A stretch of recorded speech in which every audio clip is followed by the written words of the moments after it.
Энэ эмэгтэйг Сандра гэдэг TikTok төр бол нэлээд алдартай. Ер нь TikTok хуудас ингээд маш идэвхтэй хөтлөл явдаг. Энэ эмэгтэйгийн яг арийнхын түүх одоо өнгөрсөн амьдралын түүх нөх юм бол гэмт хэргийн тийм кинотой үнэхээр төстэй.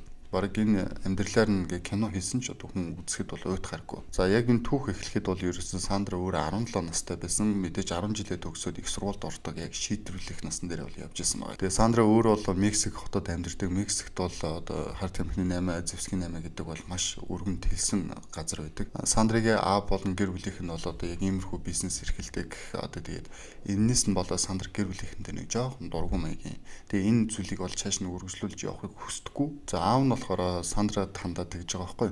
За их сургуульд одоо орох гэж байна. Насан дээр ирчлээ. Чи одоо юугаар одоо сурах гэж байна? Яах гэж байна? Ийх гэж байна? Эсвэл чи одоо ингээд надтай хамт ажиллах уу гэдээ охиогдод тийм санал хүртэл тавьж байгаа байхгүй. Тэгээ Сандра болохоор ингээд энэнд эсэргүүцээд би өөрөө болгонгууд мэдээний хөтлөгч болох мөрөөдөлтэй. Тэгээ энэ мөрөөдлөөрөө сурахыг хүсэж байна гэсэн. Окей, аав нь бол хүлээн зөвшөөрөөд одоо Сандраг бол их сургуульд нь бол явуулсан. Тэгээ Сандра их сургуульд ингээд сурж байхдаа маш амжилттай. Эхний 3 курсыг бол амжилттай дүүргэсэн. Тэгээ 3 дахь курстэй сурж байхдаа энэ Javier гэдэг энэ залуутай бол танилцсан байгаа даа. Энэ залуу бас нэлээд хөдөлгөөнтэй. Гэхдээ энэ хоёр ингээд нэг ангид нэг хичээлд сууж байхдаа бинээ хараад биендээ татагдаад тэгээ ер нь хэсэг хугацаанд бол ингээд хамт байсан байгаа даа. Гэхдээ яг энэ Javier гэдэг энэ залууд нэг асуудал байдаг. Маш хартай. Тэгээд эхнэрээ болонгууд ийш нь юмд явуулахгүй, бүр хичээлд нь явуулахгүй, бүр хордог байсан байгаа даа. Хардснаас болоод нэг өдөр Сандер Javier гэдэг хоёр бол энэ хоёр хоорондоо маргаад тэгээ маргаснаас болоод нь болохоор Javier эхнэрээ гэрээс нь найз өхнөө гэрээс нь гарахгүйгээд бүр хүлээсэр хүлэнгүүтэй нэг юм пинк шиг юмд хийгээд хорьцсон. Нэг 2-оос 3 хоног яг тиймэрхүү газар хорж байгаад найз залуу нь ирээд буцаагаад ингээ гаргаад явуулсан байгаа байхгүй. Тэгээ энд нь болохоор Сандра бүр ингээ травматай болсон, бүр маш их айцтай болоод зүгээр ингээд Javier-ээс хол байсан ч гэсэн хэзээ нэг өдөр ирээд өөрийг нэг хахад дарамтлах юм шиг санагдаад явхар шийдсэн байгаа. Хамгийн гол нь Javier гэдэг залуу бас тухайн орон нутгийн нэг одоо тийм хар тамхитай холбоотой юмд орооцолцдог бас нэг бүтггүй л нөхөр болж таарад байгаа байхгүй. Сандра яг нэг шийдэл гаргасан. Тэр шийдэл нь болохоор за би өөрийнхөө гэрлэг явах хэрэгтэй байна. Гэртээ очивол ядаж аюулгүй тэнцээ одоо гэр бүл маань намайг хамгаална гэж бодоод гэртээ очисон. Гэртээ очиж жагаад одоо сургуулаа орхисон байгаа шүү дээ.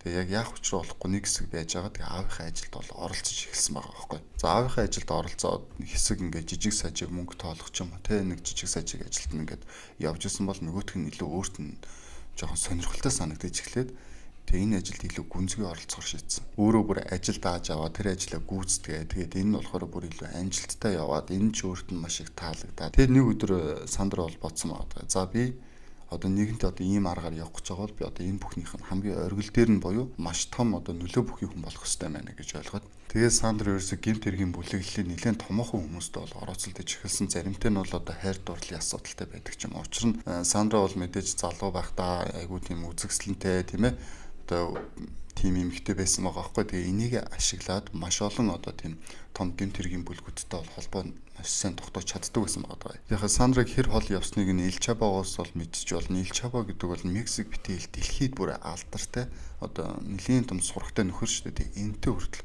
холбоотой байсан байгаа байхгүй. Ер нь Сандра энэ маягаар бол нэлийн бас хөдөлгөөнтэй байсан байгаа. Тэгээд яг тухайн яг иймэрхүү 8 эрхэлдэг тийм ээ иймэрхүү гэмт хэргийн бүлгүүд дундаа бол Сандрагийн нэр нь бол маш хурдан өссөн. Тэгээд Элпето гэдэг энэ залуутай бол жоохон хизээ хон буюу хэдэн жилийн дараа бас хайр сэтгэлийн холбоотой болоод хамтарч ер нь юм хийдэг болсон байгаа. Элпото гэдэг энэ залуугийн хувьд болонгод одоо Америк нэгдсэн улс талдаа бол маш өндөр танилтай одоо өөрийнхөө бараа таавар ч юм уу тий болохгүй бүтээгдэхүүнүүд бол Америк нэгдсэн улс руу ингээ гаргах хэрэгтэй мэдлэлтэй хүн байсан байгаа байхгүй. Харин Мексик талдаа болонгууд манай Сандра одоо бүх зүйлийг бол зохицуулдаг. Одоо нэг иймэрхүү харилцан холбоотой дээрэс нь бас хайр дурлалын холбоотой болж таарч байгаа. Мэдээж Сандра бол одоо иймэрхүү ажлыг бол маш олон жил хийцэн байгаа. Аль хэдийн тэгээд мөнгөний хувьд бол үнэхээр асуудалгүй амьдарч байгаа. Тэгэхээр ч одоо Мексик дотроо бол одоо энэ мөнгийг бол одоо үрхээс хизээч айдгүй. Хаана юу үнэтэй байна бүх зүйлийг нь худалдаж авдаг. Яг нь Сандрад бол одоо хамгийн багадаа 2 тийм том орд хаш бол байсан. Бас маш олон нэр төрлийн одоо бүр ингээд additional загварын одоо тийм үнэтэй машинууд бол байсан. Мөн хамгийн гол нь 300 ширхэг бүр маш үнэтэй эдлэлүүд байдаг гэсэн дандаа алмаз эдлэлүүд. За бүх зүйл бол ингээд Сандрагийн хувьд бол маш сайхан явж исэн. Одоо орлого 8 ажил төрөл бүх юм бүтэмжтэй ингээд явж исэн. Гэхдээ нэг өдөр Мексикаас Америк нэгдсэн улс руу ингээд бомб руу одоо маш их хэмжээний болохгүй бүтээгдэхүүн бол явуулж исэн. авсан дэгүүрээ бол явуулж исэн байгаа. Тэгээд яг тухайн өдөр нь болонгууд FBI-аас тухайн бомбын дээр нь шалгалт ирж таарад яг тэр усан онгоцыг нь шалгахад тэр дотор нь хүн байхгүй, тэр усан онгоц дүүрэн бодолтой болохгүй бараа бол байсан байгаа. За ингээд Америк нэгдсэн улс болон Мексик хоёр ингээд хамтарсан мөрдөх үйл ажиллагаа явуулж эхэлсэн. Энэ дээр нь болохоор Сандра болон Эльбета хоёрыг голчлон өдөр тутмын амьдралын хийж байгаа бүх зүйлийг нь бол судлаад мөрдөж исэн байгаа байхгүй. Ийм зүйл болсныг нь бол Эльбета болон Сандра хоёр бол яг голчилж бол мэдээгүй байсан. Өөрөөсөө нь FBI-аас ингээд судалж байгаа, харж байгаа, мөрдөж байгаа гэдэг бол мэдэхгүй байсан. Сандра болохоор нэг хүүтэй, тэр хүүг нь болохоор энэ хэрэг нь болохоор 2002 онд болсон хэрэг байхгүй. Хүүг нь болохоор өөр хар тамхины чид барьцаалж аваад тэгээд Сандрагаас болохоор $5 сая нэгсэн байгаа. Тэгээд яг $5 сая гэдэг бол Сандрагийн хувьд бол тийм их мөнгө бол биш, өгчөж бол болно. Гэхдээ Сандрагийн хувьд бол нэг айжсэн юм гэх юм бол хүүгээ буцаагаад бүрэн бүтэн авч чадахгүй дээрээ эргэлзэжсэн. Тэгээд Сандра шууд бодож ирсэн цагдаад мэдгдсэн байхгүй. Тэгээд цагдаа нар ирээд Сандрагийн хэрэгдээ ингээд танилцж байгаа. Цагдаа нар нэг зүйл юусоо ойлгохгүйсэн.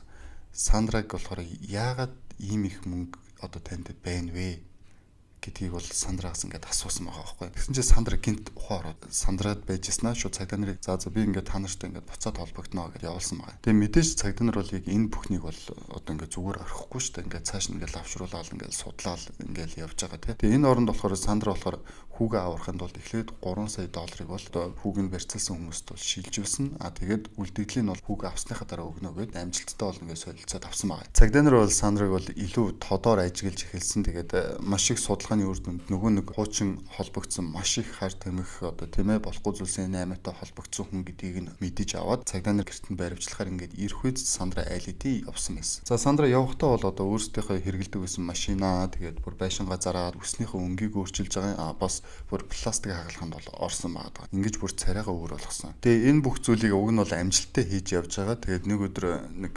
Мексикийн нэг жижиг хотод дотор ингээд кофе шоп зоогаад кофе ууж байгаад бол цагдаа нарт бол баригдсан. Сандра бол ингээд Мексикийн шоронд бол ингээд альбасаар хоригдож байгаа. Тэгээд хийсэн бүх гэмтэргүүд нь яг ингээд сэжигтнэр бол байгаад байгаа шүү дээ. Энэ хооронд шоронд байхдаа Сандра бол ерөөс ингээд 3 зарцтай байсан. Тэр зарцаараа ингээд хоолой хийлэгдэг, өөрийнхөө ингээд өвс мөсөөс хамнуулдаг ч юм уу, ойр зүрийнхаа тамхи архийг бол зөөлөгдөг ч юм уу. Яг ийм байдлаар бол 5 жил шоронд бол хоригдоог зүгээр амьдэрсэн байгаа байхгүй. Харамсалтай нь Мексикийн цагдаагийн газраас Сандрад бол ерөөсөө тийм хангалттай нотлох баримт юм уу тийм яг ингэчих юм алгаа гэсэн учраас шууд Америк нэгдсэн улс руу шилжүүлсэн байгаа. Америк нэгдсэн улсад Сандра очсныхаа дараа бас дахин 5 жилийн хорих ялаар бол хоригдсон. Тэгээд энэ хугацаанд бол яг жинхэнэ шорон зууж байгаа юм шиг бас нэг жоох ухаарсан юм шиг байна. Тэгээд 5 жилийн дараа суллагдаад байж байгаа дахиж нэг хэрэгэн задраад тэгээд ахиж 2 жил хоригдсон байгаа. Тэгээд энэ хугацаанд бол бүр өөрийгөө бол яаж амьдрах ёстой вэ гэдгийг бол бүрэн ойлгоод өөрийнхөө гин бурууг бол маш сайн ойлгосон байгаа байхгүй. Тэгээд 2 жилийн дараа шоронгоос гарч ирэнгүүтээ